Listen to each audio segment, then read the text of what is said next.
Welcome to the Explainer. So I've got a question for you right off the bat.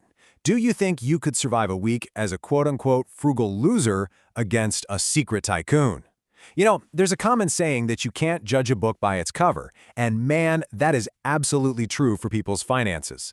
We constantly assume that someone driving a fancy car or wearing designer clothes is incredibly wealthy, but honestly, they might be drowning in debt. Meanwhile, that person living modestly, driving an old clunker, they could be a secret tycoon who's completely debt-free and investing heavily. Today, we're undertaking a massive financial rescue mission to get you into that secret tycoon mindset. We're stepping away from abstract financial theories and transforming the best advice out there into a highly actionable, step-by-step wallet detox. But first, we have to address the elephant in the room. It's the ultimate frustrating question, isn't it? Where does all your money actually go? We all know that awful pain point. You get paid, you feel like you're being reasonably careful, and yet, by the end of the month, your paycheck just mysteriously vanishes. You're genuinely trying your best to save, but the math just isn't mathing. And the wild thing is, it's rarely the huge, obvious purchases that sink our budgets. No, it's the slow, invisible leaks that drain us. And this brilliantly illustrates exactly what I mean. $1,440. According to financial expert Ramit Sethi, studies show that consumers wildly underestimate their annual subscription spending. If you have just a dozen forgotten $10 a month subscriptions, those random apps, streaming services, premium upgrades you forgot about, that drains over $1,400 a year from your account. That is real money, just disappearing in tiny, quiet increments. So how do we plug the leaks and start building that hidden wealth? We're going to follow this ultimate 5-step rescue plan. We'll be moving from macro-level budgeting down to micro-level daily habits, building your budget foundation, stopping subscription creep, negotiating monthly bills, hacking the grocery store, and finally, the no-spend day challenge. Okay, let's dive into this with step 1, building your budget foundation. Look, you really can't fix a leaky bucket if you don't even know the shape of it to begin with. We need a solid baseline before we can optimize anything. Let's look at this absolutely fascinating method to fix this called Kakeibo. It's a Japanese budgeting philosophy that relies entirely on a physical ledger. You literally write down your income and then manually categorize every single outgoing expense. And the magic here? It isn't in complex math. It's in the friction.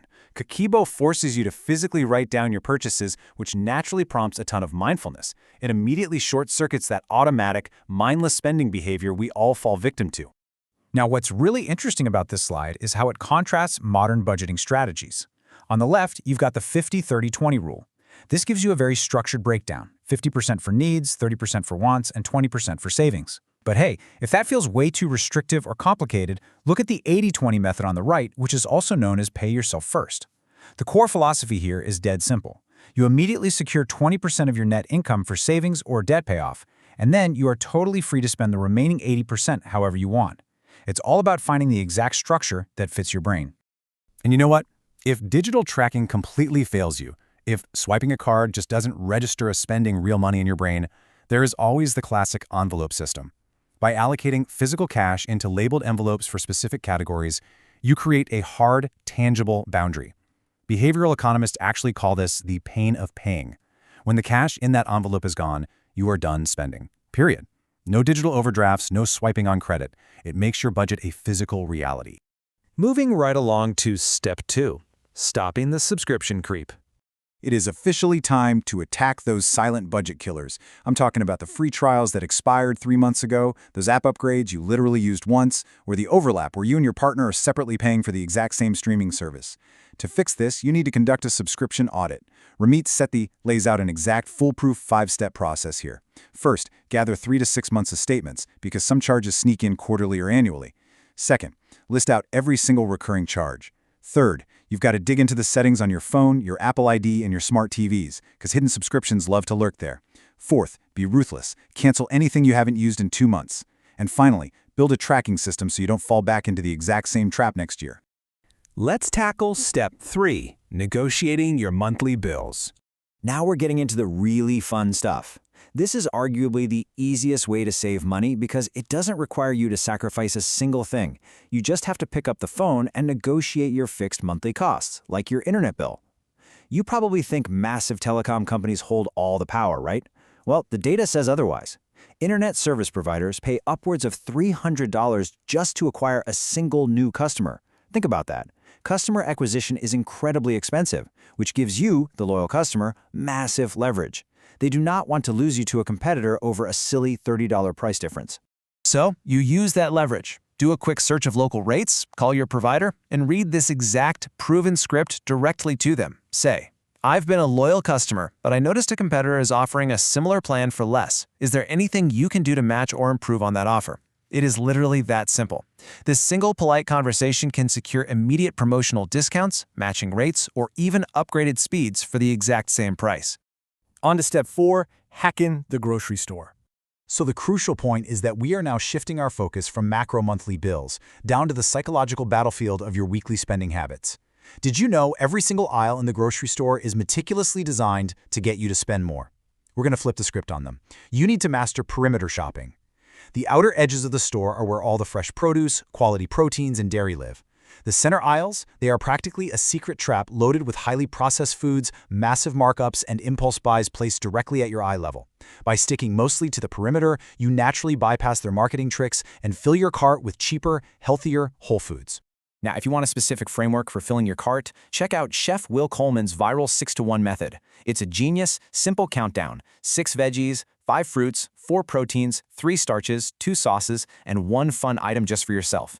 This builds a perfectly balanced, waste-free grocery haul without the intense stress of rigid meal planning. You're buying versatile components rather than highly specific ingredients you'll only use once. And hey, while you're shopping, keep your eyes glued to the unit price. It's that tiny number on the shelf tag that shows the cost per ounce. It is your ultimate defense against shrinkflation and clever packaging tricks. Also, do not fear the generic store brands. They are often made in the exact same factories as the big national brands. Don't let a fancy cardboard box trick you out of your hard-earned cash. Swapping to store brands gives you identical quality and an easy 10 to 15% savings on your total bill. Let's move to and see how this builds into our final step, Step 5, the No Spend Day Challenge. Okay, so we've optimized the budget, audited the subscriptions, lowered the bills, and hacked the groceries. Now we introduce the ultimate micro-level strategy of our entire wallet detox, the No Spend Day. This is exactly what it sounds like. It's a 24-hour period where you spend absolutely zero money on non-essential, discretionary items. Just to be totally clear, this is not about skipping your rent payment or dodging your grocery run. It is a strategic, gamified pause on impulse buying, takeout, and convenient spending. It completely forces you to break that autopilot loop of swiping your card. But here's the catch.